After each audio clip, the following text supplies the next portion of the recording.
What's going on, everybody? Welcome to the third episode of our new podcast, Mass Media Hysteria. My name's Court. I'm your host. This, of course, as per usual, is Chris. How's it going, everyone?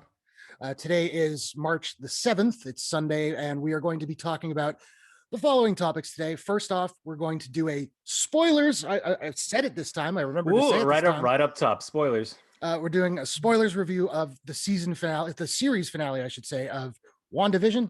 Then we're going to go into, I guess we'll probably go spoiler free on the other two reviews. Yeah, I'd say so, just because they both came out this weekend. And yeah, I think people should give them a watch. So okay, so we are going to do a spoiler-free review of Raya and the Last Dragon, which is the new Disney Animation Studios film.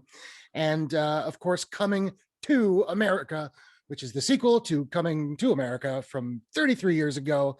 We'll talk about whether we think it's worth watching, what have you. And then we have a discussion topic that we're going to do at the tail end of the show. We're going to talk about movies that we love that are very unpopular that maybe you might want to check out.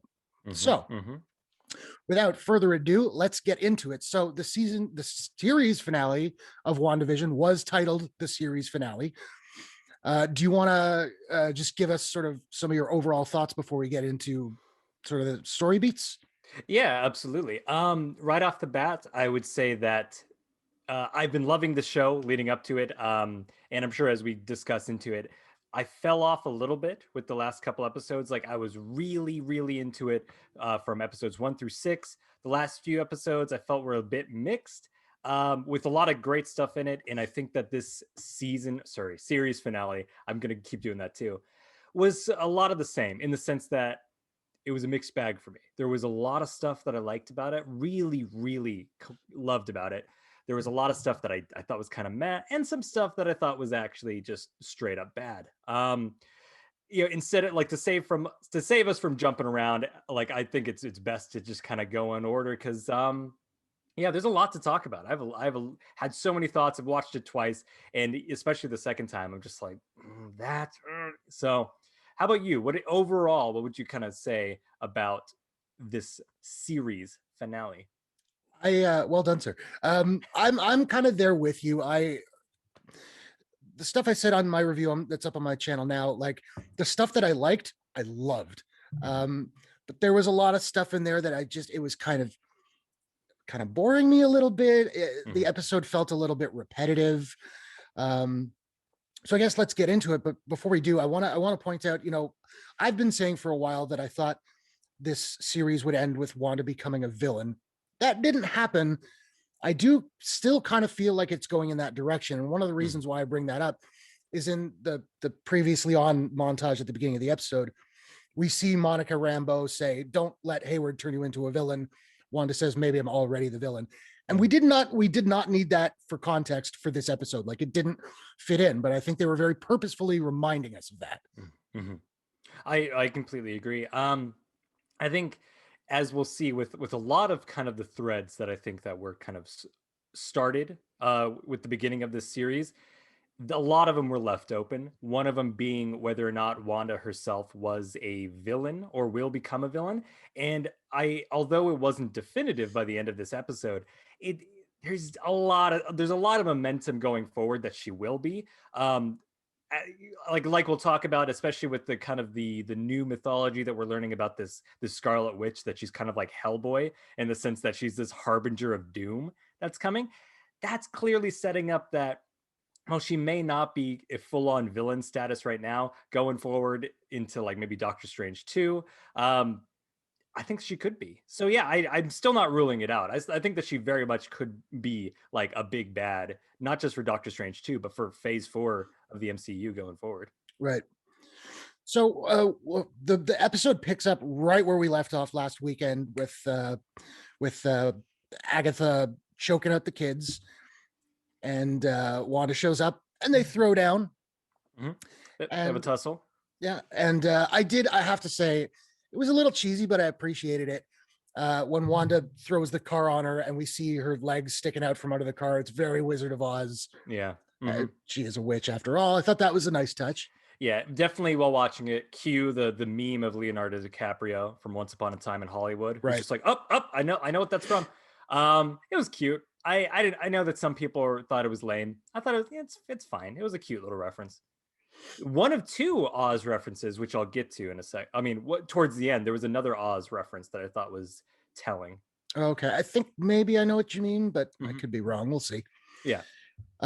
So she kind of gets Agatha out of the picture for a moment, and then White Vision shows up. Mhm.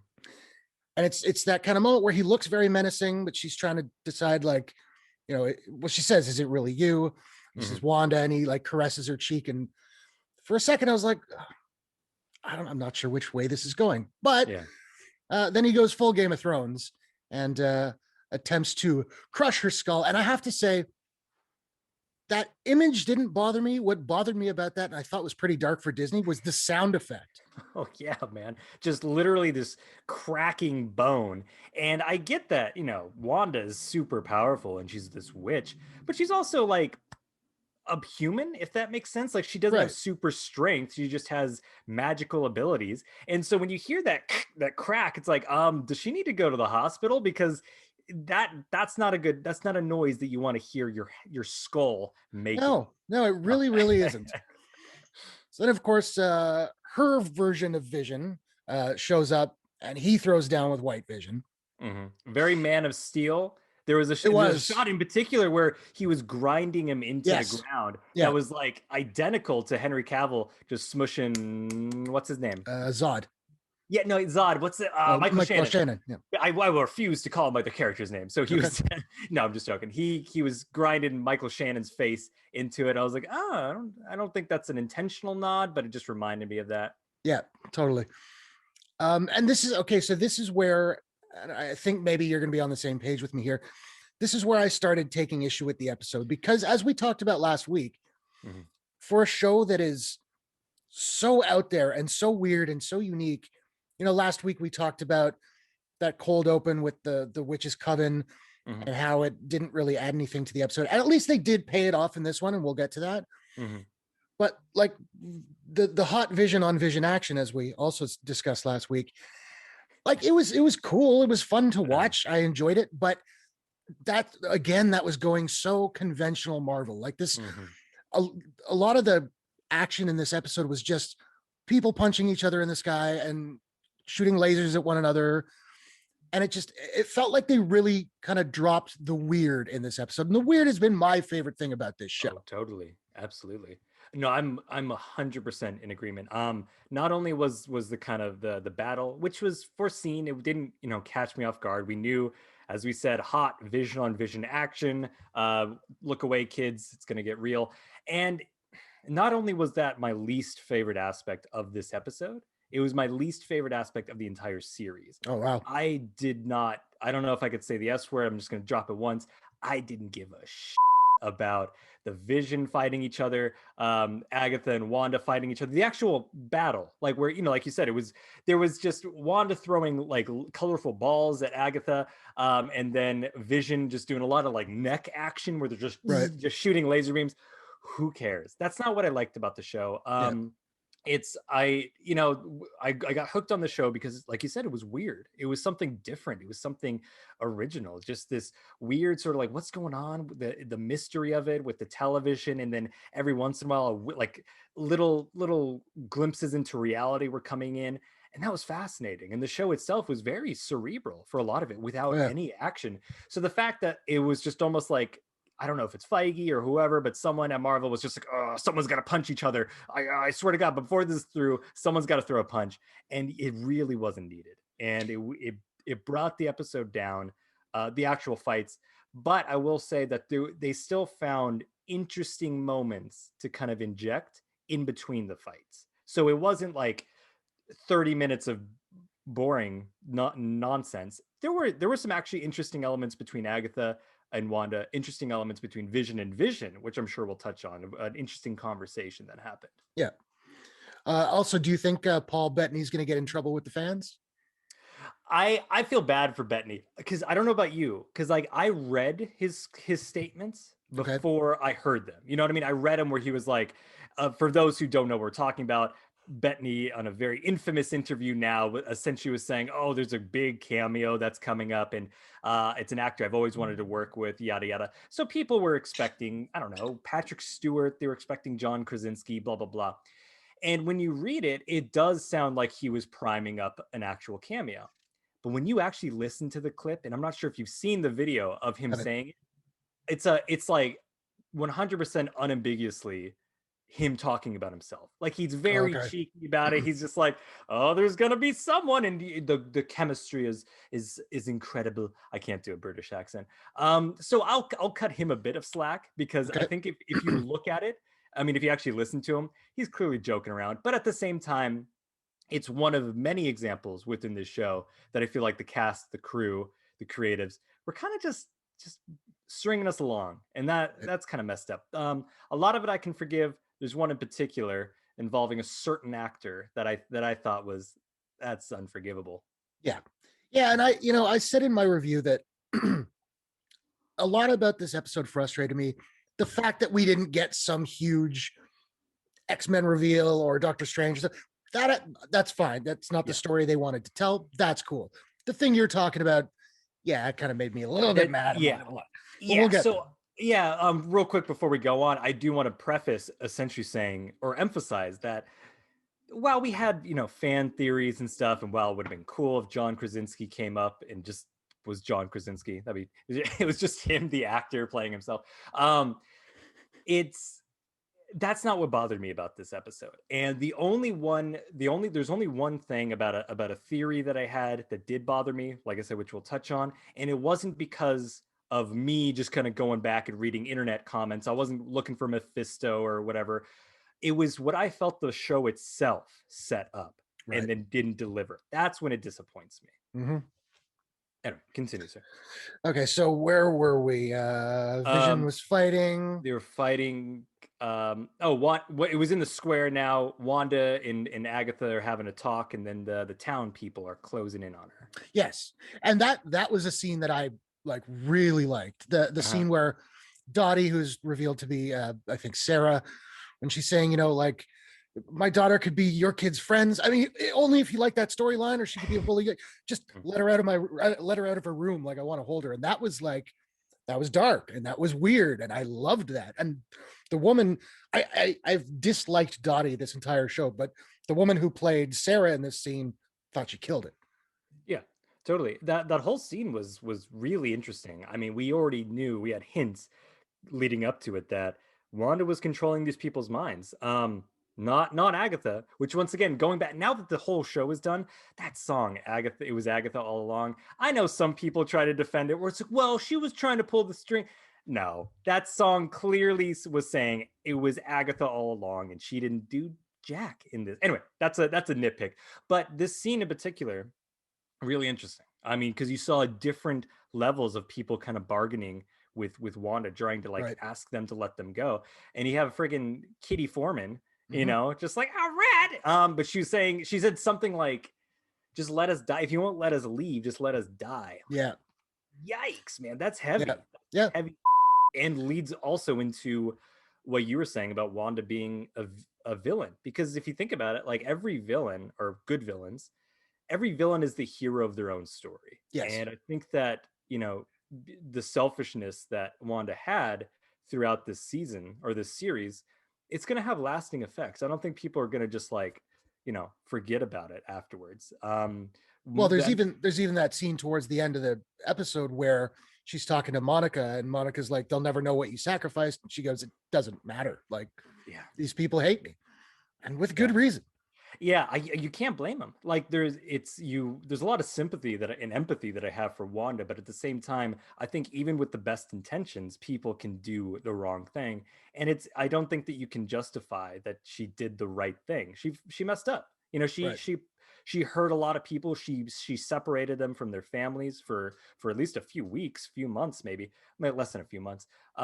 It's messed up, and knowing how the MCU has they've gone back, especially in Civil War, and kind of addressed certain elements of where the Avengers kind of messed up while trying to save people, especially with Sokovia. I have a feeling that the MCU is not going to let this go. It's not going to be brushed under the rug of Right. like, oh, well, you remember that time that Wanda just kidnapped an entire town? Yeah, that's in the past. I think it'll come back again. Yeah, I agree. Mhm. And this was a little moment, and Marvel does this sometimes where they'll have a little moment that like it's just cheesy, but it just works. Mhm. And that moment with Vision and Wanda where she says, "This is our home," and he says, "Then let's fight for it." Mhm. I got chills in that moment. I'll admit it. Oh, fair enough. Like it was cheesy, but I appreciated that version of Vision. That's hard. That's a mouthful. That version of Vision, and Wanda kind of came together because for the past couple episodes they separated, and he was very understandably upset. So it was nice to see them back together and being like, no, we're a team, and yeah, that was nice. So I like the sentiment more than the actual line. right. Mhm.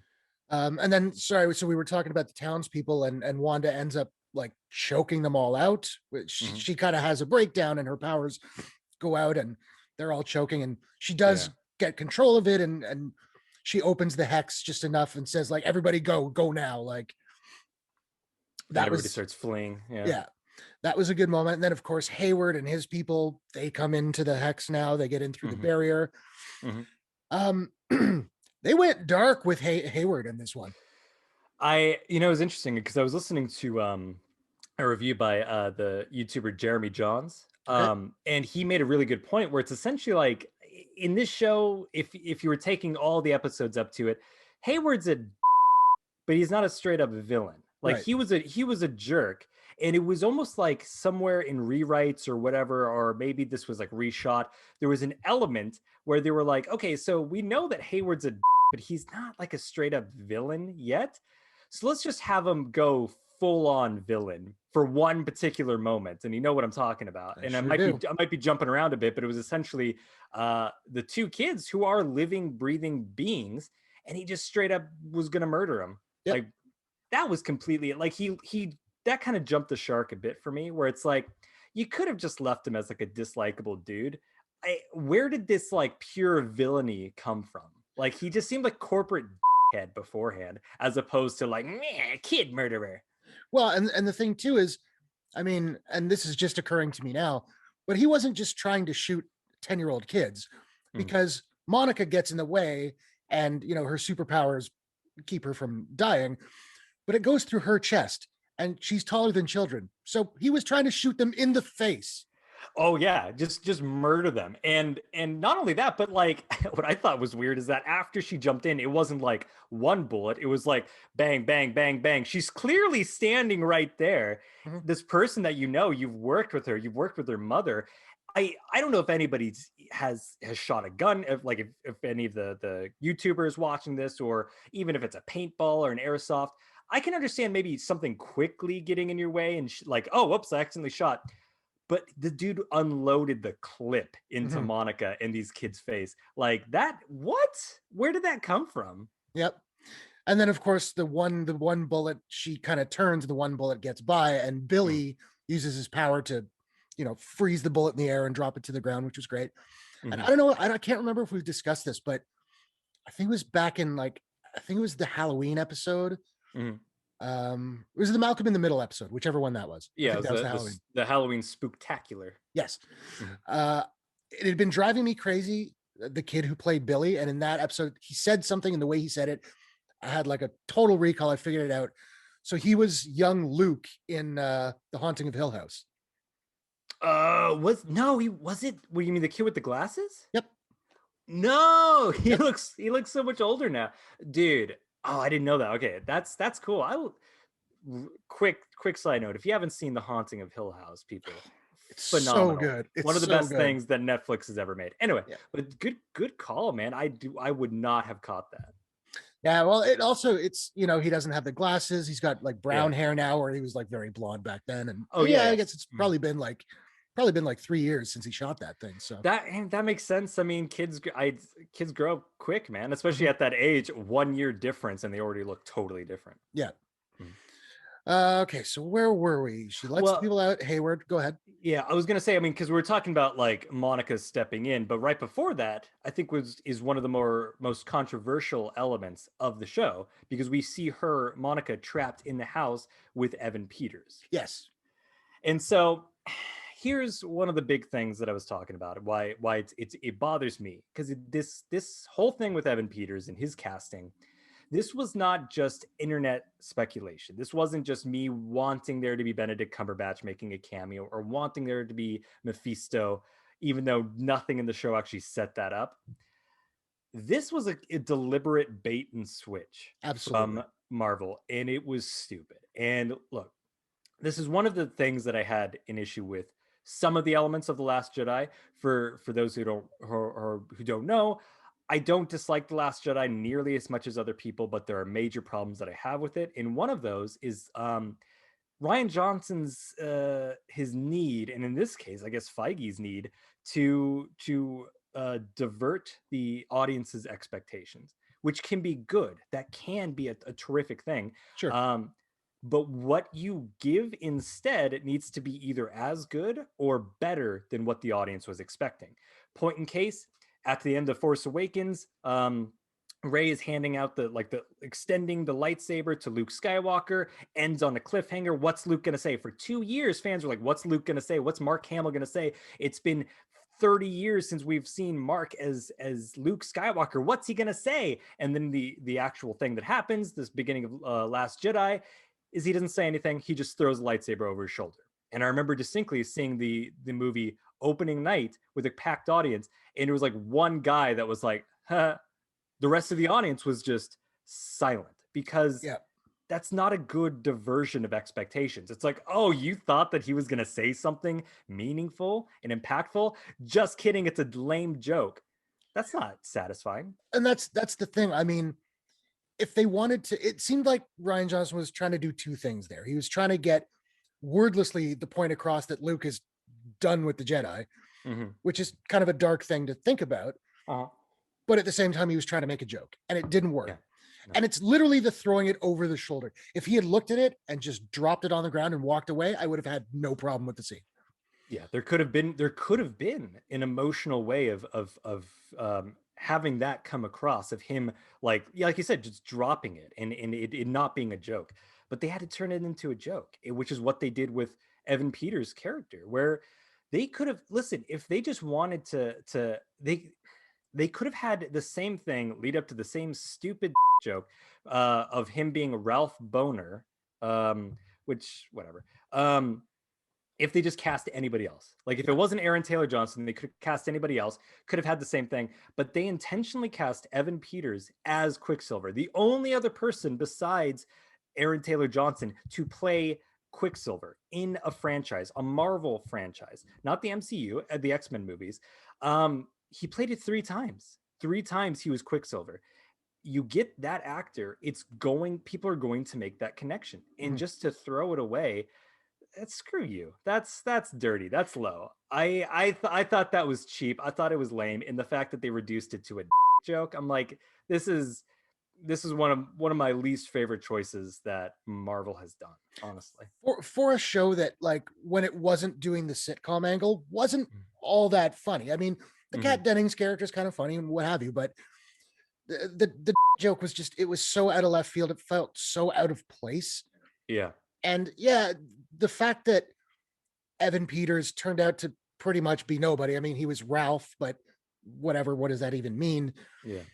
That felt like, I mean, the word you used, deliberate, was perfect. It felt like deliberate trolling on the side of the MCU, which, if it was in something like a Guardians movie or like Thor 4, I'd be okay with it a little bit more, because those are kind of goofy, and this show has never been goofy. This show is a tragedy. So then to A, pull that troll, and then B, throw in a random joke, like it just didn't work for me at all. Yeah, and it's not even funny. It's just no. It's he said boner, cue laugh, and it's like, yeah. And also, we were done with the sitcom elements at that point. For a few episodes, we were done, so it doesn't make sense. And yeah, it's I don't know. Once again, it really is like, oh, you thought that we were going to be, connecting universes and there'd be multiverses. Well, joke's on you. It's a nobody. Cool, sick. Like, I won't get my expectations up again, I Yeah. guess. I guess because you don't want to deliver something that people would like. I don't know. Yeah. Yeah. That was frustrating. So then we have that cool family team up moment, which I enjoyed. Again, it was kind of cheesy, but it kind of looked a little bit like the Incredibles when they were all standing together. I don't know if you caught this, but in that moment, they teased a little bit of the Avengers theme as well. No, I didn't. I didn't catch the theme. I was more taken. I was more focused on the visual of it because it was very, very. It was identical. It had to have been a reference, I think, to the Incredibles. With the first time where the Incredibles on that beach kind of team up as a family. It's like a camera that's like low to the ground, kind of tilted up, and it's a push in. It was the same shot, and it's the four of them kind of in a pose. So I was like, oh, that's a cute little Incredibles reference. So I must have missed. I watched it twice, and I must have missed the Avengers drop, like the soundtrack kind of getting in there. That's cool. I dig that. It's pretty subtle. It's just like I think like it's just two notes or something, but I like it. And I could be dead wrong. Maybe I'm hearing things, but I'm pretty sure it was there. And I did like those couple lines of dialogue of, Vision says, boys, we haven't prepared you for this. And then Wanda says, but you were born for it. Yeah. Go take care of the military. And they do. Yeah, this might be a little hypocritical on my part because I know that I was criticizing this episode for having a lot of action, but I thought it was a bit anticlimactic that they have this buildup of like the team is here, it's the family, and I thought we were going to get like an incredible scene or something. And really, what happens is one of them, Billy, Timmy, whatever, one of them freezes the military, the other one takes their guns. Yeah, that's it. That's a wrap on the kids. I'm like, okay, cool. And also they did like it. Also they kind of set up this team up, and I guess they're all working for the same goal, but it's like Tommy and Billy go over here to deal with these guys. Vision goes over there to deal with Vision, and Wanda goes over there to deal with Agatha. So it's, again, they're working for the same goal, but it's I wanted to see them all fighting together. Yeah, you wanted to see them work as a family unit again, like the Incredibles, where that movie really did. It gave a moment for Mr. Incredible, Elastigirl, Violet, and Dash had that amazing sequence of him running on the water. Yeah, I want to watch The Incredibles now. That's a great movie. Anyway, but so like I said, on one hand, I didn't want them to have like another elongated action scene, but have them, kind of work together as a family. You know what I mean? Instead of just kind of like, oh, they took their guns away at the end. Okay. Well, and one thing I kind of jumped over. That's my bad. But when Wanda's opening the hex to let the people out, we of course see Vision and the kids, and they're essentially dying. Yeah. And I love the way it looked. It looked almost like pixelated, like the pixels were sort of coming off them. It was very colorful. And Agatha even says, like, you can have Westview or your family. You can't have both. Yeah. I liked that scene. It was a well done scene, but this is one of the problems I had with this episode as well. Like I said off the top, this episode felt a little bit repetitive because they repeated a couple specific beats. So she's watching them die, and then she keeps them from dying. And then at the end of the episode, she has to watch them die.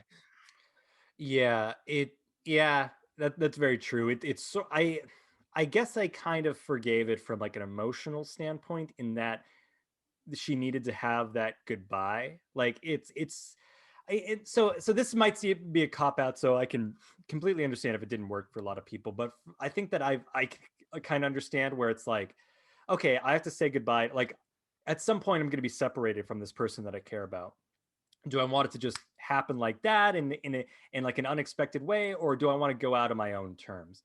So I agree that like, yeah, it eventually, everyone, spoilers, everyone, Vision and the kids eventually did leave. So it's just kind of like you elongated something. But at the same time, I understood that it was more so that she could do it on her terms, I suppose.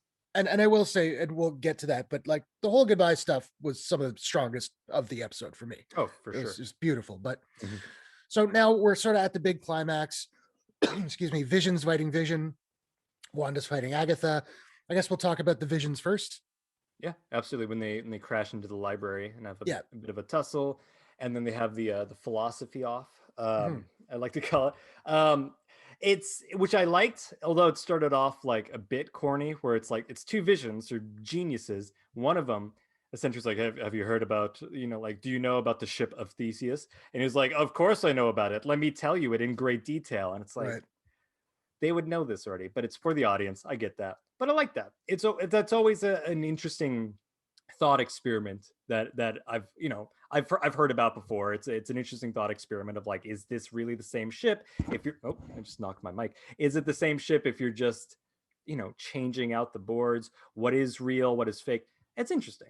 And I thought that was cool. I'm like, yeah, more of this, because again, it's cerebral. It's not them solving the problem with punching each other. It's these two genius beings that are essentially the same, and they solve it by discussion. Right. So more of that. I thought that was really cool. Yeah, but it does bring an interesting question though. At the end of it, like the fake vision or the hex vision gave White Vision all the memories back. So he has all the memories back plus the original body. So it's Vision, and he says, "I'm Vision," and then he yeets out of there. Yeah, I what? Presumably, you still love Wanda. Wouldn't you want to stay and help out? Yeah, you're already here. He didn't want to stop to be like, hey, I have all of my memories, or is he lacking the emotional core? I don't know. So what did you think of that moment in particular, the philosophy off? I really liked it. I thought it was, it was sort of, it was interesting. I've heard that thought experiment too. I think we talked about it in psychology once, but yeah, I thought it was, again, the way you said, when it started, it was a little bit corny, but once they actually got into the philosophy of it, I thought it was a really well written scene. I mean, Paul Bettany was right. He's got great chemistry with Paul Bettany. Like, they were really good together in that scene. Yeah, for sure. So he wasn't lying, people. He was telling the truth. So then, of course, we jump to Wanda and Agatha. Now they're fighting, first, Agatha's up on the rooftop, and Wanda comes in behind her and does that thing that we haven't seen her do, I think, since Ultron. Yeah. And this is where they pay off the cold open with the witch's coven. She takes her back there, and basically she kills all the witches. Again, Agatha's trying to take her power. She doesn't allow that, and we see the sort of first image of Wanda with the headdress. And they end up back in the sky. Okay, this was another thing that drove me crazy about this episode. This episode, for a show that has never spoon-fed its audience at all, the show had two very specific moments of really, really pandering dialogue. And the first was in the boner reveal. I could have worded that better. The boner reveal. Yeah. We actually, we see Monica pick up the utilities bill or whatever, and it says Ralph Boner, and then she picks up his headshot. I did think it was a nice touch that it was a headshot, like he actually is an actor. That was kind of funny, but she basically almost looks at the camera and says like, "This isn't Agatha's house, it's yours." And it's like, yeah, we got it. That was very, very clear. And then again, in this scene with Wanda fighting Agatha, it's Agatha's doing her monologuing. She's getting ready to do the kill shot, and then nothing happens. And then we see the runes in the sky that Wanda set up there, which they set up a couple episodes ago. And again, Wanda does the same thing. She's like, well, when you put runes out, it makes no other witches. And I'm just like, we got it. Yeah. Have a little faith in your audience. Yeah, I agree completely on both of those moments. I liked the reverse Uno that Wanda did. It sounds dumb because they set it up and I don't know why I didn't expect it to happen at that exact moment, because it seems obvious. But as soon as you saw the rune, I was like, oh, cool. I thought that was cool. But then when she was like, when a witch casts the spell of them, like, we know, we get it. I feel like even as a kid, even if I was a kid watching this, I'd be like, oh yeah, it's the thing. She did the thing. We're not stupid. We don't need everything to be like you said, spoon fed to us. Well, and when they set it up in I think it was maybe episode 7, Agatha explains it very clearly, which we did need there because we don't know the rules of witching magic in this show. But here it's like, we'll get it. We'll figure it out. It's gonna be fine. Yeah, and I think the moment would have played better if it was just like this dead, because they were like glaring at each other, and if Mhm. you just see the rune reveal and you just see Agatha, why can't I say her name? Agatha's face just drop, that would have been cooler as a, but whatever. So that, yeah, like you said, they got the runes. Like I said, reverse Uno. I like that. And then we get a pretty cool costume reveal, I guess. I'm not into like the laser beams like shooting and the sucking of energy of out of Agatha.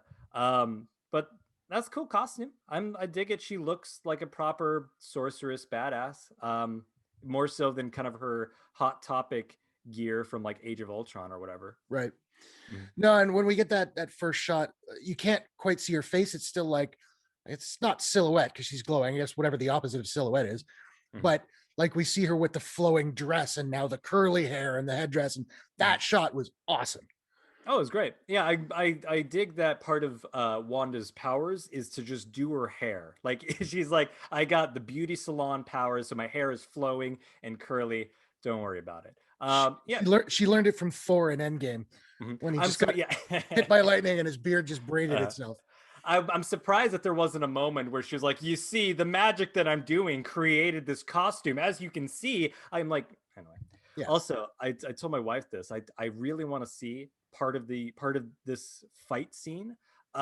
Just the raw footage of it, where it's just Catherine Hahn with no special effects, just being like, ah, because yeah. it's a lot of just screaming and gesturing towards the camera without any special effects.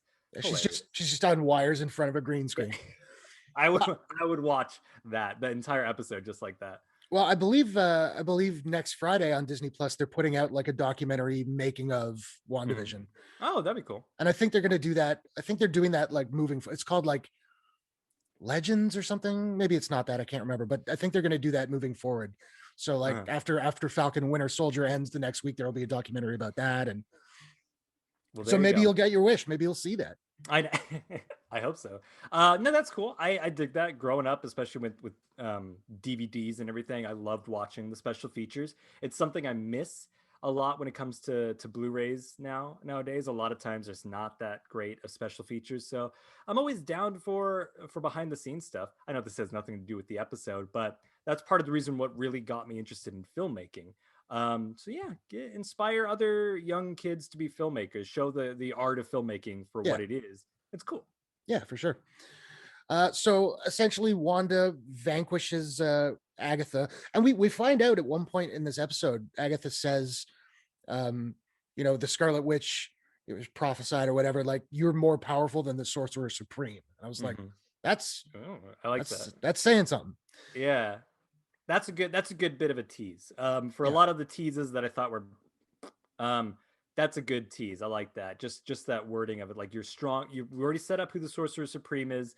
It was bald Tilda Swinton at first. Then it was Benedict Cumberbatch. And we already see him be a badass, especially in Infinity War, where he was going toe to toe with Thanos.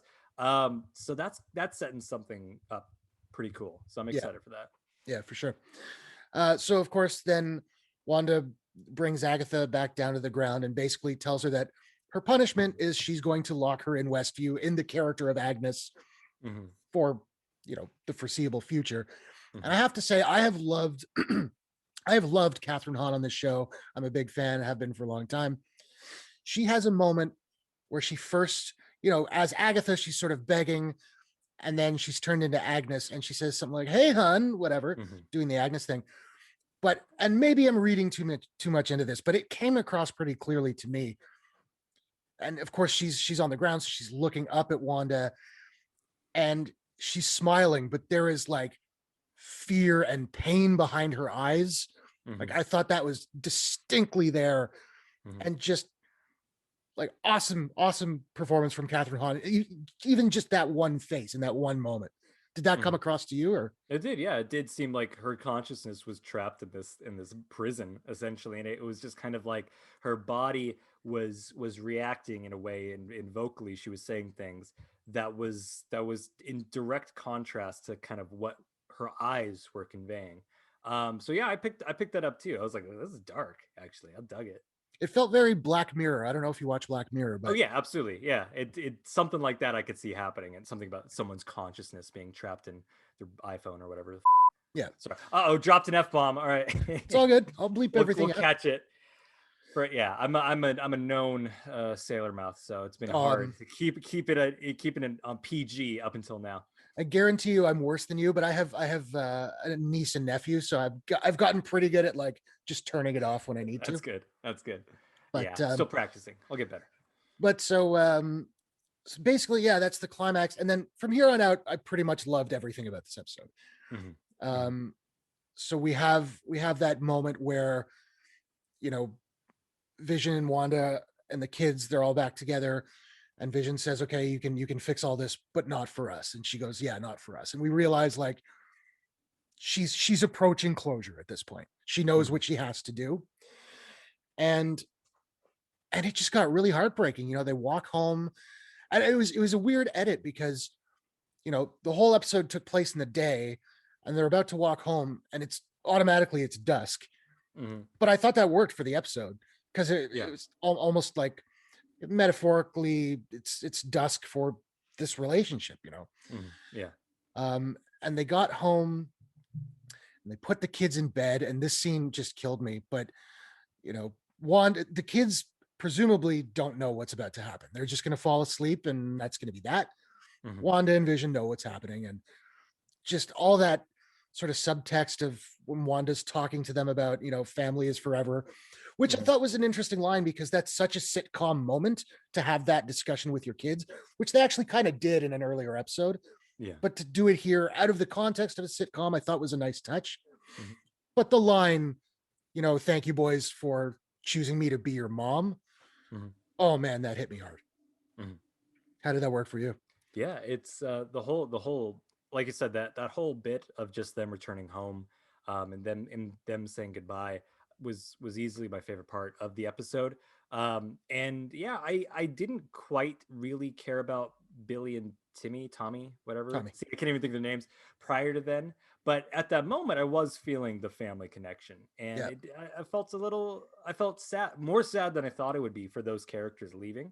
right. Um, um, yeah, and I think it was definitely understated, which I appreciated. There's a big send off for Vision, but for the kids, it was the right kind of subtle Yeah, goodbye. I would agree. Mhm. So then the final conversation between Wanda and Vision absolutely broke my heart. I was running tears. Mhm. Um, but when, you know, he basically says, I know I can't stay, and she realizes it too. And he asks, what am I? And she says, you know, you're the piece of the mind stone that lives in me, Mhm. but you're also my sadness, you're my hope, and most of all, you're my love. Mhm. Like, oh my God, this show just like it went there. And then of course he has the line about who knows what I'll be next. We've said goodbye before.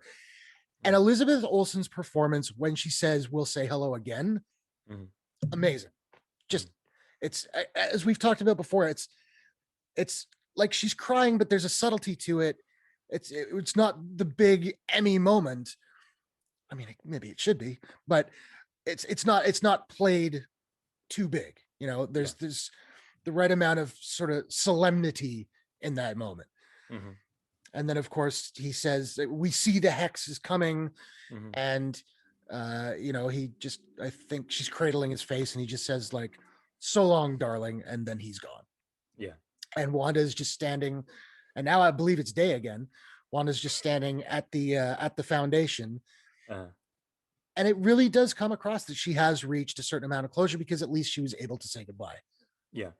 Yeah. on And her terms, no less. totally. Yeah. I mean, especially compared to the last time that, she had to say goodbye to Vision, which was she killed him. He came back to life, and then Thanos ripped the stone out of his skull. So yeah, there was definitely I saw some people online saying like, "Well, nothing happened." It just like you can have a character arc and that be the purpose, and that's what it Right. was. Like, sure, not much necessarily happened that affected the rest of the world, but it affected Wanda's entire world.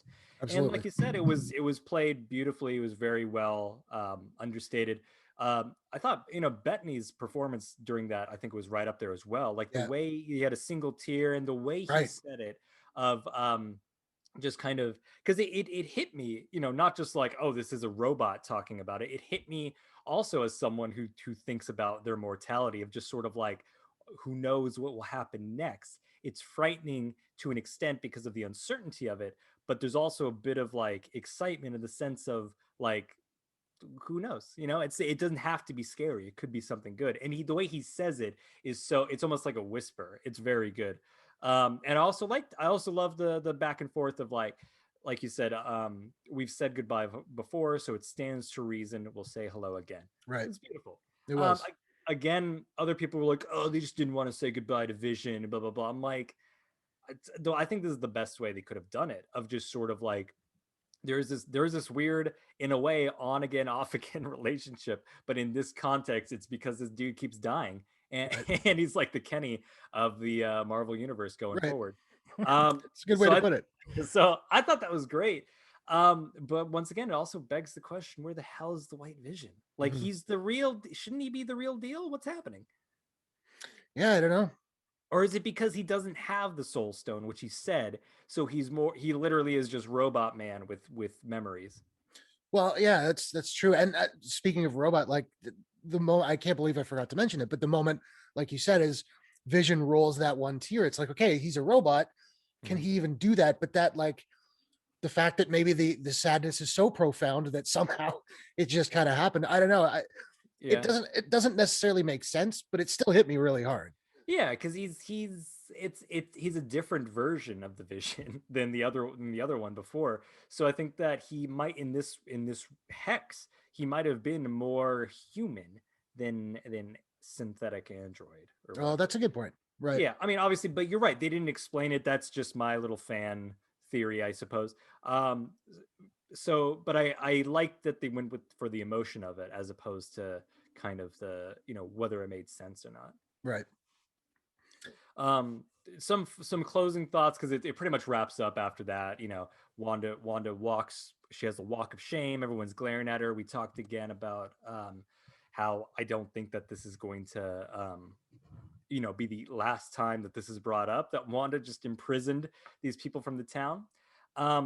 But as kind of wrapping up my thoughts on this episode, on the whole, something that I found kind of disappointing was its treatment of the other characters, of Jimmy Woo, Monica Rambeau, and Darcy.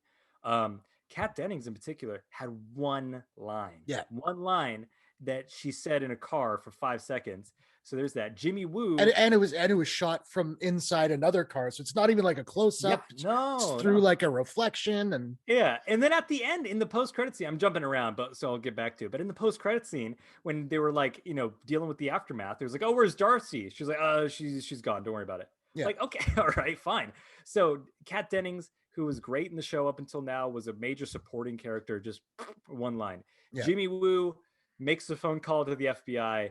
That's it for him. Monica Rambeau, who, and this is another thing that kind of upset me, and um, is that they set her up, and for a few episodes, Monica Rambeau and the actress Toyona Paris was kind of like a co-lead. Like, she had a lot to yeah. do in several episodes, and in this, she didn't have much. She didn't have much to do. We didn't really see her use her powers that much, besides defending the kids from being shot at. Um, and it was all in service of setting up for Captain Marvel 2, Yeah. which sort of bothered me, because it reminded me of kind of lesser tier Marvel movies with that storyline, where they set something up and you want to see it paid off in the thing that you were watching. In this series, I would have liked a bit more payoff for Monica Rambeau. But it was like Iron Man 2 or Thor 2, where that movie's sole purpose is to set up stuff for another movie coming forward. And it's like, who cares? Well, not just who cares, but it's like, how about you have something stand on its own 2 feet? I was upset by that in particular, that it was like, oh, Monica Rambeau, who had a lot to do in the beginning of the show or midway through the show. Well, nothing else happens to her for the rest of it. You just have to tune in for Captain Marvel 2. Right. Okay.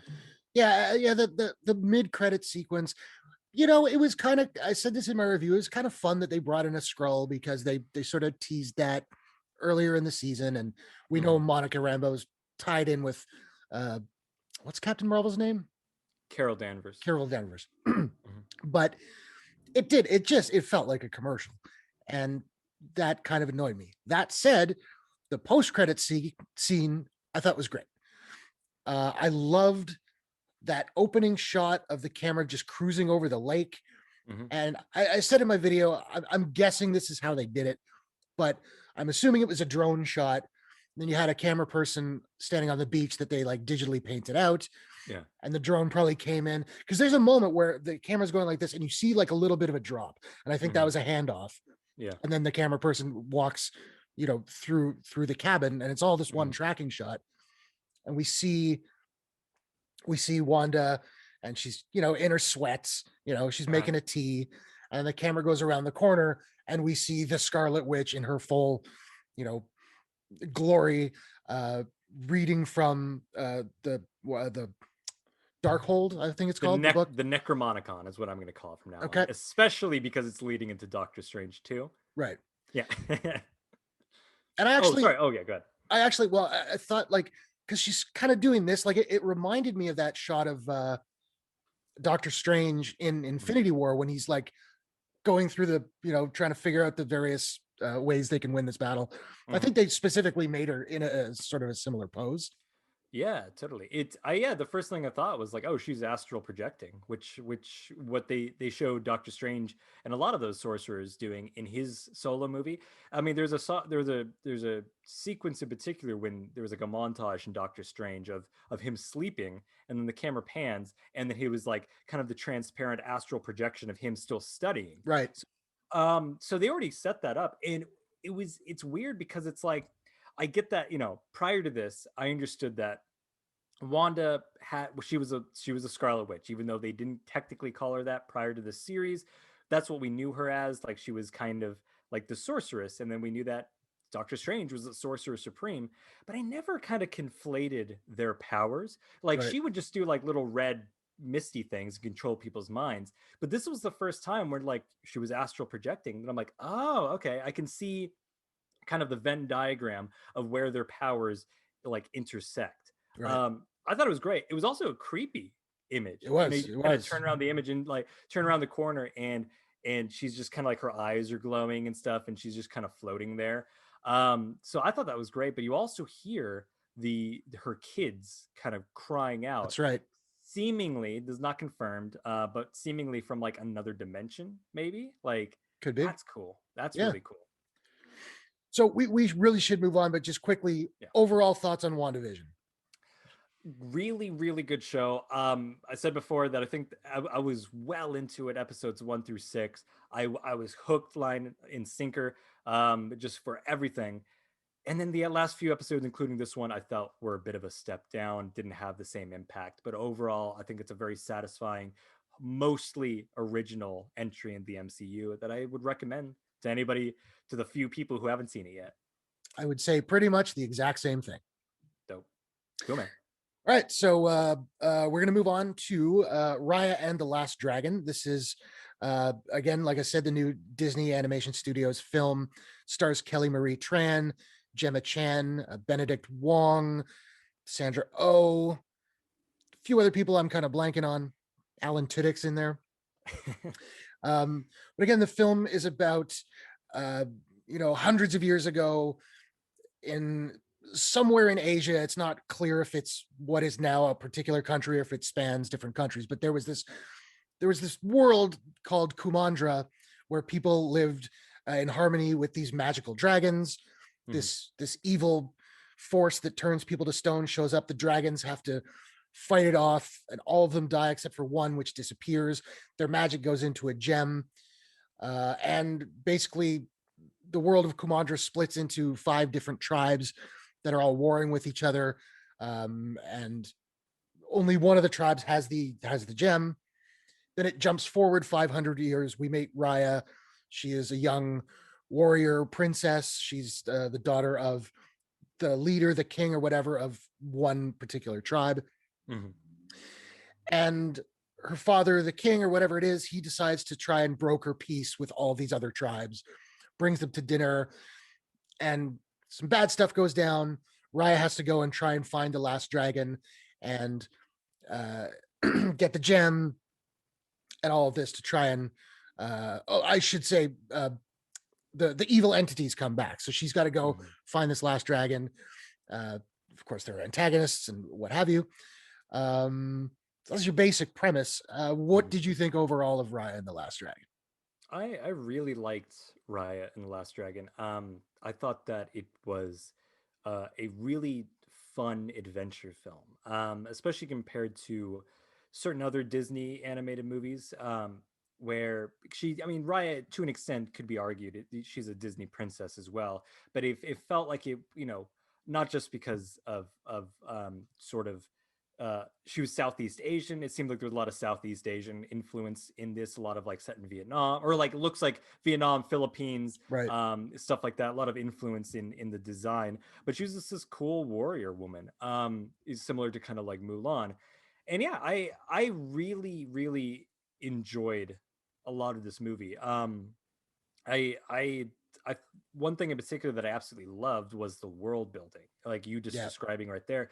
I thought it was great. I thought that the mythology, the lore of everything was just terrific. And I mean, when it comes to 3D animation, not just, because there's different kinds. There's 2D animation, there's stop motion stuff. When it comes to 3D animation, Disney animated studios and Pixar are like second to none. Absolutely. Like it's phenomenal. Like the way that it looks. For a movie, especially that's so stylized, there were certain elements, especially the water, that Absolutely. was photorealistic. Like there was a couple shots of things just falling into the water and the waves crashing. I swear, if you just showed me that out of context, I wouldn't question for a second that it was you know animated. I would have been like, oh yeah, that's real footage. So the animation was beautiful. Sorry, let me just jump in. That moment where and no spoilers here, but that moment where they're on the boat and they're placing the leaves in the water and Yeah. just like the ripples that are coming out from the leaves getting dragged, like it looked incredible. Oh, totally. Absolutely. Yeah, so I thought it was great. My biggest problem with it, which we can get into, is I actually wanted more. The movie ended essentially like a 90 minutes in, and I looked, there was 17 minutes of credits. And so Wow. I understand that, animated movies are difficult and they are expensive and time consuming. So every frame you have to create from scratch. So I completely understand that. But I felt that the movie for me could have benefited actually from slowing down a bit, which is not a complaint that I give out too often to films. But this one, I felt like a lot of it, especially the middle, was very rushed, and I wish that I could have spent more time with certain characters, and that would have given me just that extra oomph of that emotional catharsis at the end of it. Go ahead. That's interesting because I'm very much the opposite. It kind of lost Uh, me a little bit in the second act. mhm. That's where I kind of felt it slowing down a little bit. But No, I don't disagree. It lost me there too, but I think it was because it kept jumping around that I okay. didn't feel connected. Where they go from one place to the next to the next to the next, and each place that they go to, because you mentioned there's 5 kingdoms that are separated. Each place that they go to has its own different kind of style, and they meet a new character there. In the first one, you meet the shrimp boat captain kid, which was adorable. I thought he was funny. I Then thought he stole every scene he was in. Oh, he's great. I loved him. They went to my favorite place, which was I think Talon. It was that place. It was that town that was on the water. That Yes. was at night that was illuminated by those beautiful, colorful Right. lanterns. Stunning. Like I just wanted to live there for a bit longer. But like they kept introducing new people, like the baby and the monkeys, and then there was Benedict Wong's character, and not enough time was spent with them where I didn't really care about them at the end of the movie, which was a shame because I've wanted to like them, but I didn't know much about them. Okay. Hmm. Let's just quickly sort of go through the cast. For Sure, me, yeah. well, and actually, let me preface by saying I was really enjoying this movie for the first 2 acts. I wasn't quite loving it, but I was Hmm. really into it. I think I messaged you about this like when I saw it last week, but um, I was getting towards the third act and I was like, okay, this is Disney. I know this is the part where they're going to try and pull on my heartstrings. And I was like, I can already tell, like, it's not going to get me there because I'm not invested enough. And then boom, last 10 minutes, I was like openly weeping. Like the Yeah. ending of this movie got me, the climax and then the very specific ending both got me really, really hard. Right on. That I can also could have been worded better. Damn it. I no, I understand. Because I remember you mentioning that for me, so I was kind of expecting something, and it didn't quite get me the same way. I didn't have the waterworks. I I I really enjoyed the ending. In fact, there was a particular moment where, like I said, I think that if I was more invested, it would have killed me because it reminded me very much of the end of Return of the King, where the hobbits are on the top of Gondor. Of the Minas Tirith, and they're bowing to Aragorn, and they're like, "You bow for no man." And without any, it's not quite the same thing, but there's a certain moment where a certain character just gets this recognition that they've been wanting, and not just recognition, but they achieve something that they've been wanting, and I'm like, that's great. I think it was a terrific ending. Like I said, I think that it lost a bit of the potential emotional pool for me because there's multiple characters and each character kind of gets their own little ending to an extent. And again, it was just kind of like, oh, okay, cool. That character gets that. Oh, okay, that character's with that person now. Okay. And I just didn't, I don't know. It wasn't there, but it wasn't bad. It wasn't a bad ending. In fact, I thought it was like, as far as tying up all the loose ends, that was terrific. Right. Give me a second. I'm just going to plug in a light real quick so you can keep going. It'll take me 2 seconds. Okay. I apologize. No worries. So I guess I'll take this time to talk about what a loser Chris is. Sorry. No, so the cast, like I said, I know Kelly Marie Tran, particularly when The Last Jedi came out.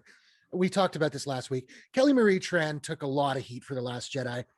I think she's really good in this film. I hope this gets some people back on her side. I did feel the first two acts, she was good. I was enjoying her character, but in the third act, she really kind of shines. She's got a few moments that were really, really great. It's a very strong performance from her. What did you think about Kelly Marie Tran? Loved it. Yeah, I think she's great. And again, speaking of The Last Jedi, while I think that her character Rose Tico could have been a little given a bit more to do, she was great Absolutely. in that, and she Yep. was fantastic in this. Something again that I was thinking of, and once again, I want to preface for anybody in the comments. I understand that there's absolutely a difference. That this is a Southeast Asian character, so it's not the same as Mulan, who's an East Asian character from China specifically, but they're both Eastern Asian warrior women characters. So it was reminding me of the Mulan movie, the live action one, and part of the issues that I had with that, where essentially Mulan was not a character. She was just Mhm. stoic action woman, and she had no personality. Whereas Kelly Marie Tran brought so much life and personality Yeah. to Raya. I liked Raya. I liked Raya a lot, and I liked the conflicts that she had. She felt like this real person, in a really good protagonist that I rooted for, that I wanted to see succeed.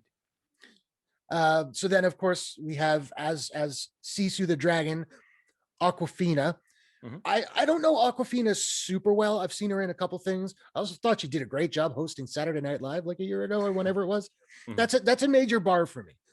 But she has a very distinct voice. It's very kind of raspy, and Yeah. I thought it worked very well for this character because this dragon is kind of a goof, Mhm. a powerful goof, but she's kind of an idiot. Not an idiot, but like very playful and silly and Mhm. kind of childlike. And I thought her comic timing, her delivery was really strong. Totally. What about you? I liked her a lot. I remember when I first started seeing Aquafina in certain things. I think it was like Ocean's 8. I was like, yeah, she's okay, but she absolutely won me over, and I think that she deserved an Oscar nomination for her work in The Farewell, which is a I still haven't seen that. I adore that movie. I think that it was phenomenal, and she is terrific in that. This is what I've heard. Yeah. Yeah, so I was already a fan of her, and I quite liked her in this. She brought a fun energy to this character. I don't know if this is necessarily her fault. There was a couple jokes for me that landed really flat with Yeah. her. There That were felt a like few she for was me. one in particular of her. She was doing this riff on how good of a swimmer she was, and it just kept. It was the joke was one of those where like if I just keep going, the awkwardness is funny, but it wasn't. I was just stone faced the entire time. But besides that, she was really good and created a really unique kind of fun character. That's different than far different than I'd say like a normal kind of like animal sidekick or something. Like she felt like a real character. Right.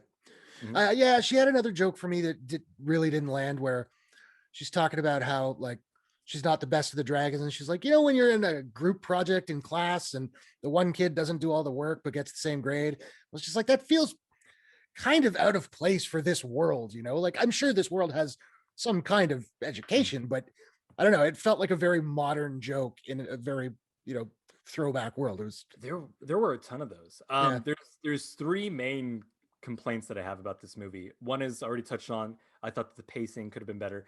Um, I'll talk about the theme. I messaged you where I was like, I actually kind of disagree with the central theme of this right. story, which I won't belabor that point, but I do want to touch on it before we move on. But one thing that also really bugged me are all of the anachronistic modern jokes and references. Right. Hated every single one except for maybe one that Raya said, which I'll mention in a second. But yeah, a lot of it was Aquafina. She was talking about the shrimp boat captain, how he's popping and locking. There was a Right. lot of like, this is sketchy, and it's just like, shut up. Like Yeah. this is not only a fantasy setting, but it's a fantasy setting that's clearly taking place not in kind of a modern technology filled world. Right. Every single time just took me out. So, and it happened a lot. I think there was far too many modern references. Yeah. Mhm. Um, just quickly to go through the rest of the cast. I'm not going to go into detail, but I thought Benedict Wong was great. We don't meet his character until the end of the second act, I think, but he is having a great time in this role. Yeah. I loved him. He was very funny. And I thought Gemma Chan as kind of the antagonist of the film. I believe her name was Namari. Mhm. I thought she was really good. I thought she and Kelly Marie Tran played off one another really, really well. Totally. Yeah, I really like that character too. It's because she was literally the antagonist, but not a villain. And Right. there is a distinct difference where it's like, she created trouble and she created conflict with the main character that is Raya. But Namari was I felt was a really fleshed out three-dimensional character that had her own motivations. And even if she caused trouble for the main character that you're rooting for, you could also see where she was coming from, which I really appreciated. Right. Just a couple quick thoughts. I thought we've talked about how beautiful the animation is. Mhm. I thought there's not a lot of fighting in this movie, but I thought that it was choreographed really well. It was shot Totally. well. Mhm. Raya's weapon was really cool. Oh yeah, I liked that. whatever that was, that cool, like it detached and it could be like a whip and then a rope. That was a cool design. Yeah. I dug that. And what did you think of was it Tuk Tuk? I think was his name.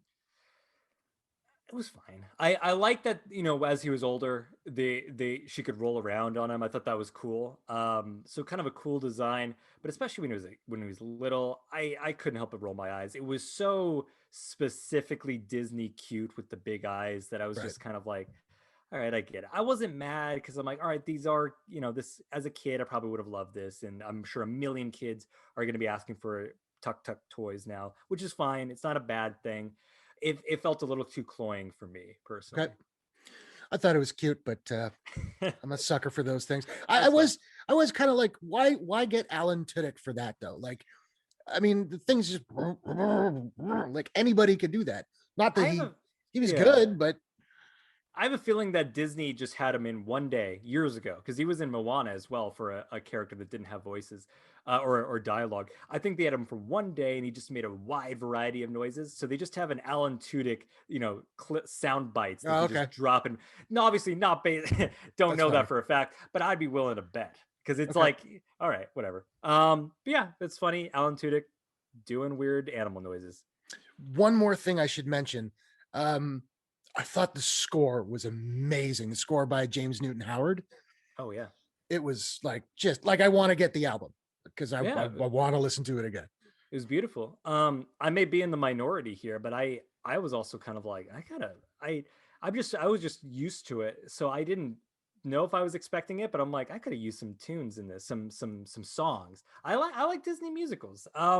So it worked without the songs, but like you're saying, part of it was like the music was so good that I'm like, I bet if they did kind of write some like show tunes or whatever, would have been catchy as hell. But as it was, just the orchestral work that Newton Howard did, like I said, beautiful. I thought Yeah. it was terrific. So finally, I mean, I think it's a recommendation for both of us. I highly recommend checking out this movie. I think it's absolutely beautiful. The question for you is though, as somebody who spent the $30 on Disney Plus Premier Access, would you recommend spending $30 for this movie or just waiting till it's on Disney Plus for free? I would recommend it. Obviously, I did say that with the caveat of if $30 is around how much you would normally spend going to the movies and where you are, because I know the price kind of varies depending where you are. Where Yeah. I live, I spend a little bit over $30 every time I used to go to the movies, so it felt worth it to me. It felt like a movie I would say, yeah, go out to the theaters and see. So if it's not breaking the bank, I'd say do it. Support. I mean, people vote essentially with their dollars when it comes to movies. If you want to see more movies like this, I say you spend your money. I would say it's worth it. If you're kind of on the fence, you're like, should I see it now? If yeah, I would say absolutely, it's worth the $30. And I gotta say, man, I wish I could have seen this in the theater. Oh, absolutely. On the big screen, like I said, just like you mentioned, some of the shots are beautiful. Some of the action set pieces, the choreography, terrific. It really deserved to be seen on the big screen. Yeah. All right, so we're gonna move on. We're kind of running. Oh, Sorry, just real quick. yeah. I just wanted to mention about the theme. Oh, Just real sorry. quick about it. Yes. No, Sorry. no, no. It's okay. It's I won't like stay on it too long. But it was one of those themes, and I wanted to get your thought on it. Where on paper it sounds really good. It sounds like this is a nice thing to teach kids, but it's such a the theme is trust, and that's not a spoiler. They say trust about a million times in it. It's like, do you trust this person? Do you trust this person? And that's such a complex issue. And it's not, I don't plan on having kids, but at the same time, it's not, it's honestly not really the message that I would teach my kids, where they did have moments where people mistrusted others, and they got a comeuppance because you put your trust in the wrong person. But kind of the theme by the end of it was just trust people. You just got to trust them. Hey, this person that backstabbed you twice, you have to implicitly trust him, and for no reason. And no, kids, listen to me. Stranger danger, don't Mhm. trust people. Ted Bundy killed however many people because he literally was like a nice guy, nice looking guy that would be like, hey, can you help me out with this? Or he dressed up as a police officer to convince people because they were like, oh, I can trust him, he's an officer. I know it seems like this is a kids movie you're reaching, but at the same time, I personally am like, I don't know, teach kids to have a healthy dose of skepticism, because this is the real world. People are out to get you. Don't just implicitly trust everyone. That's all I have to say. That's interesting. I didn't even think about that. I guess, and maybe that's a testament to the movie that I was just so Mhm. sucked into it that it didn't even occur to me. But it's a good point. It's a very good Mhm. point. Yeah. So yeah, well, quickly we're going to go through Coming to America. This is directed by Craig Brewer. It is the sequel to 1988's Coming to America, directed by John Landis. This brings a lot of the characters from the original back. Prince Akeem, of course, Eddie Murphy. We have Arsenio Hall. We have Sherry Headley, James Earl Jones, um, a bunch of other Eddie Murphys and Arsenio Halls. And the movie came out on Friday on Amazon. What were your overall thoughts on Coming to America? Like a lot of people, the original is a classic. Eddie Absolutely. Murphy in the '80s, it was nearly untouchable. The dude was a genius, a comedic genius. And the first one's it's a great movie. I watched it again not too long ago, and it's still funny. It's still charming. Um, so when they announced the sequel, I didn't have high expectations. I really kind of was like, all right, it's not going to reach the levels of the first one. So I want to preface that my expectations were not up there. I didn't think that this was going to match it.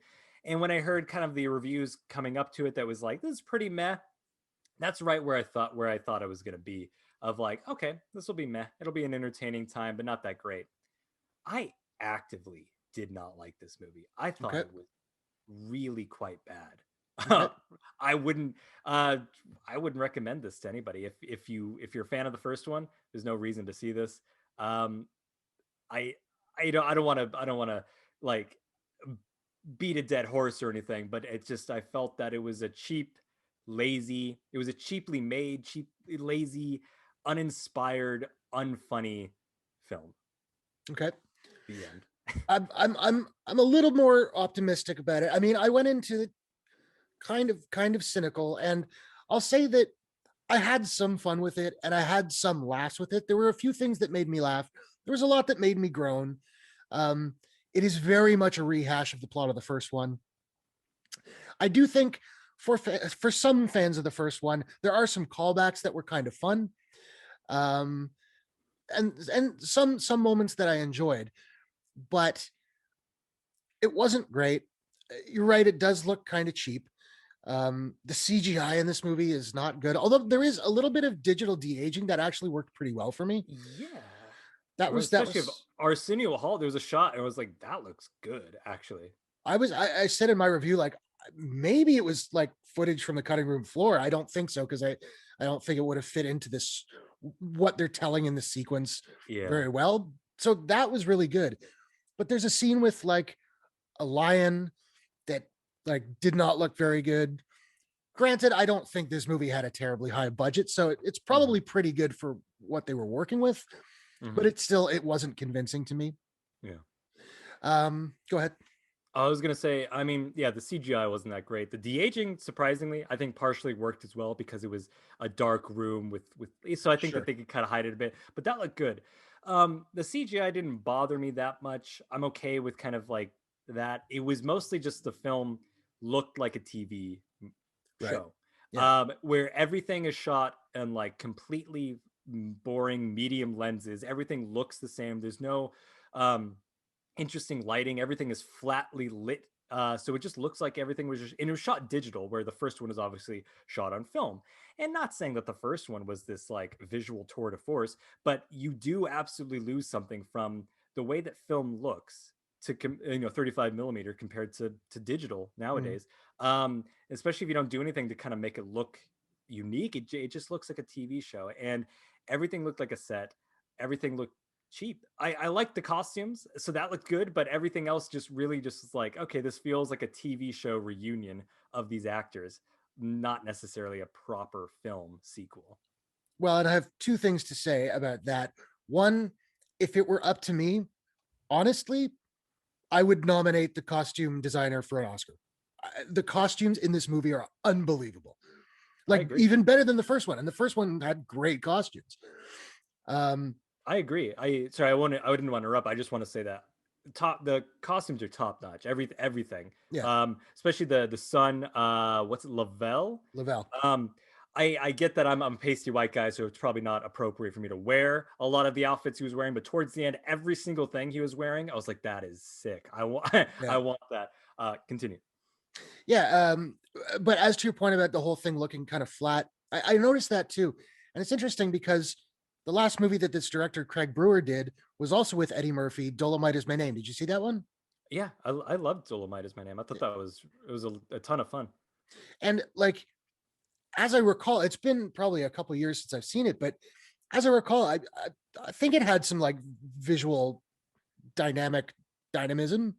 Yeah, it's yeah, no, Dolomite Is My Name, and another film this director did years ago, which is Hustle and Flow, felt very much like it had a specific vision. It felt like a director that had a voice.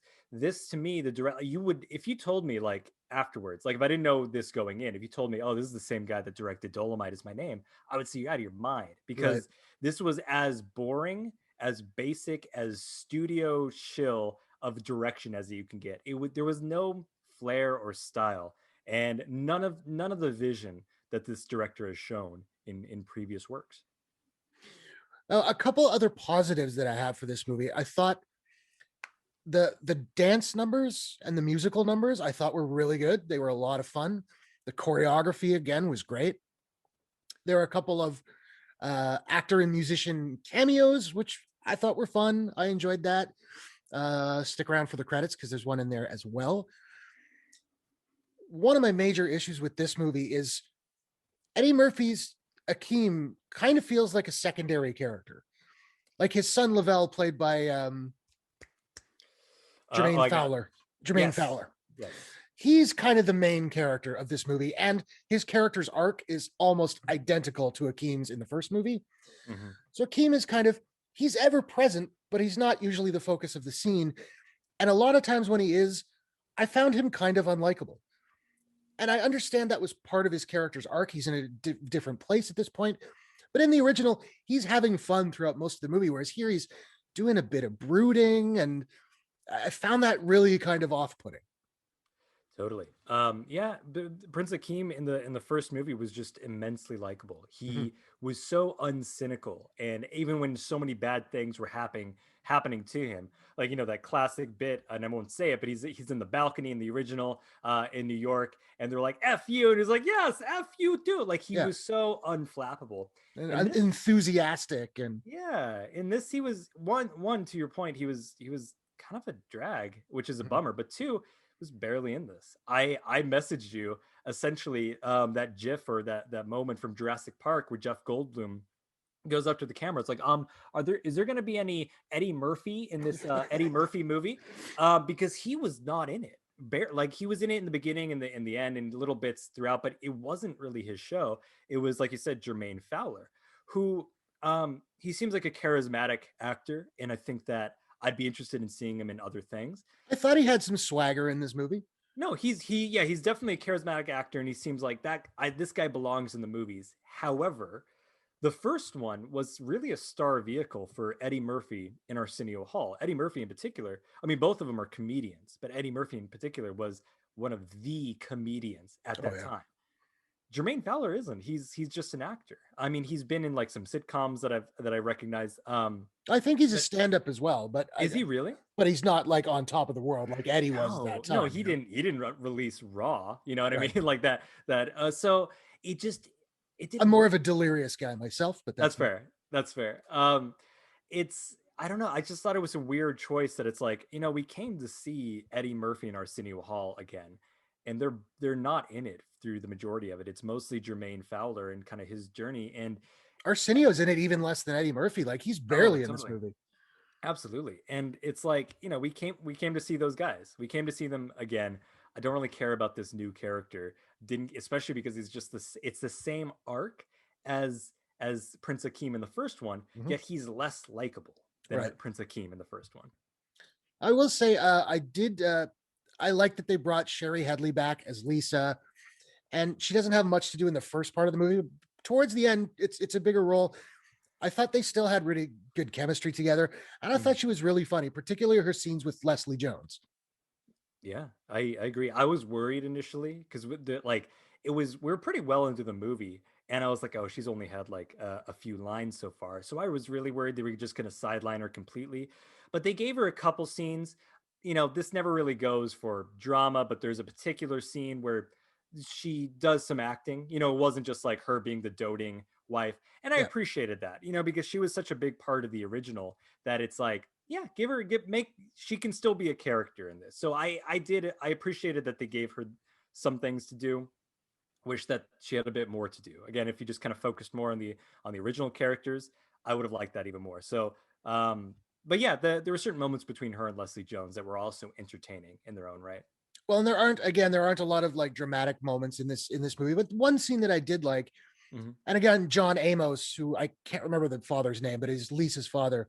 I haven't seen that actor in a long time, so it was nice to see him again. Yeah, he has only, I think, 2 scenes in the movie, but one is a pretty quiet, dramatic scene with Eddie, and I really liked that scene. Aside from one moment, and this is another issue I have with this movie, I don't think this movie. I don't want to say that it shouldn't have been PG-13, but I think they went about it the wrong way because you could have made this PG-13. It would have been fine. It didn't need to be rated R, but there was a moment in that scene where Eddie goes, "I'm the MFing king." And that's not me abbreviating it. It's him. Yeah. And it felt like, wow, this movie just pulled its punch so hard. All you had to do was just have him say, "I'm the goddamn king." Yeah. Don't make it so obvious that you're muting yourself, Which is weird because in PG-13 movies you can have like 1 or 2 F-bombs. Usually, I don't know if you can have an MF bomb though. I'm not sure about that. No, I'm not doubting you, but that's a weird caveat. If if that's the case. Yeah, I mean the first one was rated R, but it wasn't like this raunchy comedy. I mean there was a topless scene in the beginning. There's a couple F bombs dropped, but it wasn't like a, it wasn't super raunchy. So I didn't It's not American Pie or something like that. no. No. So I didn't, yeah, I didn't think that there would be, it was a terrible choice that this was PG-13. But yeah, I noticed that too. Where it's like, I'm the MFing king. And it's like, okay, what are you, 5? Like, what? Yeah. Why are you not? Whatever. I will also say I thought that, and again, he's not given all that much to do. I thought Wesley Snipes was like crushing it in this movie. He's just having a super time. You can tell. Dude, Wesley Snipes has really come up for me, especially in later years. From like Chirac to Dolomite Is My Name to this, he's a ham, and he's great. Yeah. Like it's a dumb bit, it's silly, but literally every time he walks into a room in this movie, he has this stupid swagger in this dance, and it's really funny. So he's Yeah. having a good time. I enjoyed him too. And I should say, just for context, his character is like a warlord general from the neighboring country, which I think was called Nextdoria, which I thought that was kind of a lame joke, Yeah. but he's this like militant warlord. And there's this one scene where we see his army and they're training, and they're all training with shake weights. I thought that was funny. It was so stupid. It was so stupid, but it did make me laugh. Yeah, there was a couple chuckles that I had, so I don't want to make it seem like I was just stone faced the entire time. But for a movie that's nearly 2 hours long, a couple chuckles here or there just wasn't cutting it for me. The And shake weight, it did feel long. Yeah. yeah, and the shake weight bit, I chuckled. I think just because it caught me off guard. But in this is might be nitpicky, but overall, I was like, that's such a weird silly scene compared to kind of scenes from the first one, which was, it's a comedy, but I don't remember them doing like silly gags like Right. that necessarily. It felt like a different kind of humor Yeah. than the first one. I would agree. All right. So you would probably not recommend this film. Nope, Actually, you nope. said that off the top. Yeah, I'd say skip it. I said in my review, because it's not, if you, assuming you have Amazon Prime, because it's not costing you anything extra. I mean, don't go in with high expectations. Don't go in expecting Coming to America. But I think there's enough fun to be had with it. I thought the movie had a little bit of charm here and there. I got some laughs and some nostalgia. So for me, yeah, if it's a lazy weekend afternoon and you've got nothing better to do, throw it on. But just don't go in with high expectations. I I it's 2 hours, man. I get That's it. Like true. so That's I'm not here's my thought is that there are so many movies in the world that you could watch that are of the same length. There's no reason, even though this is free, it wasted 2 hours of my life. That's fair. That's just me. Well, then I would say if you're not going to watch it, just go on Google and type in "Coming to America" costumes and have a good time. There you go. Yeah. All right. So our final topic of the day, we are going to be talking about. Of course, Andris isn't here today. Andris is working. He'll be back next week. But he wanted to pose the question to us: what is our favorite underappreciated, underseen, underliked film? I don't remember his exact wording for it right now, but so I'm going to throw it to you first. So movies, a movie that maybe a lot of people haven't seen, or a lot of people maybe don't like, underappreciated, what have you. What is your pick? My pick is a fairly recent one. I mean, it's not. It's from 2008. It was The Dark Knight. No, it was The Dark Knight. Not many people have seen it. But check it out. It's a good little indie darling. Yeah, this one was a studio film. This had a big budget, some big name directors behind it, some stars in it, and it was critically panned and bombed hard. And it is 2008's Wachowski sisters Speed Racer. Okay. That is a movie that a lot of people do not like, and I can understand it. But when I first saw it, I was pretty much blown away by it, by its goofy, cartoony, stylized world where none of the CGI looks convincing, but it reminded me of like Sin City or 300, where everything was clearly CGI and everything was green screen, but it was stylized in a way that I liked. And I don't know how to explain it. If when people tell me they don't like it, I understand. It's like I don't really like debate it with them. I'm like, no, I can see why I don't like Speed Racer. it just works for me. It hit the Wachowskis. I'm just a big fans of them regardless. I think they're terrific. I'm a big fan of their show Sense8, which was on Netflix, that got canceled too soon. They just found the right tone for me, where like this is cartoony, but it's silly and it's fun, and some great use of editing. The beginning and end races, because it's the movie begins with like a 10 minutes long sequence that's a race, but it's intercut with backstory of these characters. And it's done so well. And the ending does a similar thing where it's a race, but it's also intercut with a lot of character stuff. And it's happening so quickly. Like the editing is really terrific. And it's a really fast paced kind of way of storytelling. And yeah, as I said, although the CGI looks absolutely cartoony, that's not convincing in the slightest, I think it's intentional. Everything's hyper saturated and just colorful to look at. I would recommend it. I don't think a lot of people will like it because most people don't. And like I said, like on a over $100 million budget, it made like, I don't know, 30 million or something. It bombed hard. But it always holds like a special place in my heart. Okay. I have never seen it, so I can't weigh in. That's fair. So I guess we'll move on to my pick before we wrap up here. This movie is a comedy from 1994. I will be the first one to say it's a bad film. It's stupid. It's borderline no budget. And I absolutely love every freaking frame of this movie. It is the Chris Elliott vehicle Cabin Boy. Have you heard of this thing? No. Okay. What is this? Did you know Chris Elliott? Vaguely. Let me look him up. Hold on. While you're talking, I'm gonna Google him. I think maybe younger viewers would know Chris Elliott as kind of the antagonist in There's Something About Mary. He was Ben Stiller's friend. Oh yeah. I know him. Yeah, absolutely. So he was on like Saturday Night Live back in the day, and then he had his own show. I think it was called Get a Life, which I seem to remember liking when I was really little. Mm-hmm. But Cabin Boy, I think it probably takes place in maybe the 1800s, and he's a fancy lad. So he's like very upper crust boarding school. Mm-hmm. And he's supposed to go get on like a ship that's going to sail him to his father's place in Hawaii, which of course he calls Hawaii because he's a pretentious ass. Mm. And things go wrong. Stop calling me mayor. Things go wrong, and he ends up on the wrong ship, and it's just like a fishing ship. Okay. And, you know, these guys are all salty sailors, and he's this fancy little jerk. And it's, you know, it is so silly, but it's absolutely hilarious. You have a very young Andy Richter in there who plays like a fairly major role. Mm-hmm. David Letterman has a cameo because Chris Elliott used to intern on the Letterman show. Oh, cool. And Letterman's got a cameo in it, which is like hilarious. It introduces an actress named Melora Walters, who I didn't know before. Fell in love with her in this movie. I was in love with her for a couple of years. There's a moment where I'm going to spoil it. The movie's from 94. There's a moment where Chris Elliott's character gets lost at sea. And we've been told about this mythical creature, Chalky, which is like half man, half shark. It's kind of like the king of the ocean or whatever. Okay.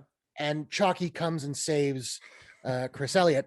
But interesting note, Chalky is played by Russ Tamblyn, who played Riff, the head of the Jets in West Side Story in the 60s. Oh. So that's interesting. He also popped up in, to go back to Haunting of Hill House, he popped up in one of those episodes too. It's all come together. It's Indeed. All connected. But to give you an idea of just how like ridiculous this movie is, and he uses some like stop motion because they're huge mythical monsters and all this kind of stuff. But there is one shot where the crew of the ship, which I think is called the Filthy Whore. I'm pretty sure that's the name of the ship. Highbrow stuff. Absolutely. But they decide they're so sick of this guy that they put him on a raft that they're tethering behind them with like 2 miles worth of rope or whatever. So he's just out in the middle of nowhere, and he's slowly losing his mind due to just exposure. And he ends up like drinking salt water and going on some kind of crazy mythic mind quest or whatever. But there's this shot, and I love this. I love it when movies do this, and you can rarely get away with it. But there's a moment where, you know, he's lying on his back on this raft, like just laughing to the heavens, completely lost his mind. And it's a bird's eye view shot looking straight down at him. in the middle of the ocean, and you can clearly see the drain of the pool that they shot it in the No. frame. And I love it. I love that they left that in. I love that they That's didn't go like, fantastic. just it's a little bit meta, but it's saying, yeah, we know this movie's cheap as hell, and that's, in a weird way, that's part of its charm. That's funny. So I've never heard of this. I want to check it out. I would love for you to watch it. I would love to see what you think about it. Yeah, for people, because I looked it up because it was like the name sounds familiar and I recognize his face. So you've seen him in a lot of stuff. Most recently, because this is a very popular recent show, is Schitt's Creek with Was he on Levy. that? Yeah, he's a major recurring character. He's the mayor, Roland Shit. It's a dumb pun. And I won't bleep it here because it's spelled differently, so it's not exactly. That's what it's called. Yeah. So little plug for that. If you haven't seen Schitt's Creek, go check it out. And I do want to check out Cabin Boy now, because that sounds fun. There's a certain amount of silliness, like silly, goofy humor, that for some reason I won't tolerate with modern films. But like older films, I'm like, I'll give it a pass. And especially the 90s, I just have a big soft spot in nostalgia for the 90s, especially early 90s. So that sounds kind of like right up my alley. I think you might like it. And that fun. Letterman cameo it's so choice. All right, I'll be look out for it. All right, guys. Well, that is the show for today. We're gonna sign off here in a second. Again, Andris will be back next week, but definitely check out his channel on YouTube and his show Cheap Thrills Unspeakable Terror. He reviews sort of sci-fi horror, low budget B movies, and it's a lot of fun. Chris, do you want to tell people where they can follow you online? Yeah, absolutely. I have a Instagram handle called Art of Light and Shadow, where I get my pretentious film nerd out, talk a lot about little artsy fartsy movies that may be a little bit more off the beaten path. So if you're into that stuff, go check it out. Art of Light and Shadow. And of course, you guys are already on my YouTube channel, so I don't need to tell you where to find that. Although I would love it if you would give the video, a like and a subscribe and ring the bell and that whole thing, You can also follow me on Twitter and Instagram at Court Shake. Yeah, so we'll be back next week. Andris will be joining us. Don't know what we're going to be talking about yet, but we will see. In the meantime, yeah, give a like, share, subscribe, all that kind of stuff. We hope you guys are all safe and healthy. We want to thank you for watching. And please drop any comments you have about any of the things that we talked about in the video. Drop those down below. I read all my comments. I try and respond to everything. So I will do my best to get back to you. That is the show. Chris, you want to say goodbye? Yeah, thank you guys for tuning in. Please chime in with whatever unpopular film that is your favorite that other people don't like. That's a really interesting topic to me. And same with Court. I love reading the comments. So yeah, let's get this communication going and kind of I love the fan feedback and everything. Absolutely. So thank you guys, and I'll see everyone next week. Take care, guys. All right, bye now. Bye.